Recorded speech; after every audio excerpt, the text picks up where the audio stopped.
Bismillahirrahmanirrahim. Assalamu alaikum class 4. It's 15th of December 2020 and the day is Tuesday, and the unit number that we were studying is unit number 2, characteristics and needs of living things. In today's lecture we are going to read the textbook page number 17. So open your textbook page, science textbook page number 17. And हम कुछ physical properties of living things पढ़ रहे थे. सबसे first हमने उसका movement का हमने उसको पढ़ लिया है, एंड देन ग्रोथ को भी हमने डिस्कस कर लिया है. एंड द थर्ड करेक्टरिस्टिक जो आज हम डिस्कस करने वाले हैं दैट इज़ रिप्रोडक्शन. रिप्रोडक्शन का हम देखते हैं कि क्या होती है. Reproduction is an other property which is present in the living things but absent in non living things. अब रिप्रोडक्शन क्या है? एक ऐसी प्रॉपर्टी है, ऐसी करेक्टरिस्टिक है जो सिर्फ लिविंग थिंग्स में लिविंग थिंग्स में मौजूद होती है, and it is absent in non living things, और नॉन लिविंग थिंग्स में बिल्कुल एब्सेंट होती है. रिप्रोडक्शन का मतलब क्या है? Reproduction means producing there young ones. जैसा कि आपको अगर इस पिक्चर में देखिए तो एक डॉग है. अब डॉग के छोटे छोटे बच्चे जो हैं, जो पपीज़ हैं, ये पपीज़ जो हैं वो एक डॉग ने रिप्रोड्यूस किए हैं या प्रोड्यूस किए हैं. इसी तरह इंसानों के जो होते हैं वो बेबीज़ होते हैं. कैट का अगर हम देख रहे हैं किटन होता है. तो इसी तरह प्लांट्स से छोटे छोटे प्लांट्स जो बनते हैं उसके सीड्स को जब हम ग्रो कराते हैं, सो ये सारा होल प्रोसेस होता है. इसको हम कहते हैं एक चीज़ से नए या यंग वंस को प्रोड्यूस करना. This is called reproduction. अब अगर आप देखें नॉन लिविंग थिंग में तो ऐसा नहीं होता कि आज हमने फॉर एग्जांपल मेरे पास इस वक्त मैं एक जिस बेंच पे बैठी हूँ, ऐसा तो नहीं है कि ये बेंच जो है वो 1 साल बाद डबल हो जाएगा, इसके 2 बेंच और बन जाएंगे, छोटे छोटे 3 बेंचेस और बन जाएंगे. ऐसा नहीं होता ना. तो नॉन लिविंग थिंग्स में रिप्रोडक्शन का या प्रोड्यूसिंग यंग वंस का प्रोसीजर प्रेजेंट नहीं होता. It is absent in non living things and it is only present in living things. और ये एक मेजर चीज़ है जो लिविंग थिंग्स को नॉन लिविंग थिंग्स से डिस्टिंग्विश करती है या अलग करती है. एग्जांपल्स में डॉग प्रोड्यूसेस पपीज़, जैसा कि मैंने आपको यहाँ पे भी दिखाया. Cat produces kittens. Rose plant produces baby rose plant. तो ये इस पूरे प्रोसीजर को ये डिफरेंट एग्जाम्पल्स के साथ जो आपको समझाया है, इसको हम कहते हैं reproduction.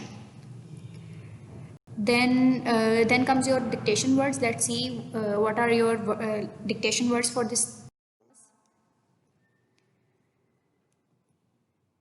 First one is reproduction, second characteristic, third absent, produce, young one, puppies, kitten, similarities.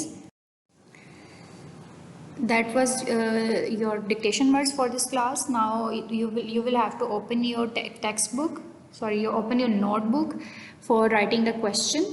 And the question that you have to write and learn in this class is question number 5 from unit number 2. And the question is, describe the physical characteristics of living things. Living things की physical characteristics को आपने describe करना है, जो हमने last lecture में और आज के लेक्चर में हमने पढ़ी हैं 3 कैरेक्टरिस्टिक. उनको आपने डिस्कस करना है या डिस्क्राइब करना है. 1 लाइन में आप उसका आगे से लिखोगे. नेम लिखने के बाद 1 लाइन में आप उनको डिस्क्राइब भी करेंगे. And the answer to this question is, first one is movement. सबसे पहले हमने उनकी फिजिकल कैरेक्टरिस्टिक जो पढ़ी थी that is called movement. Animals make different types of movement. For example humans walk, birds fly.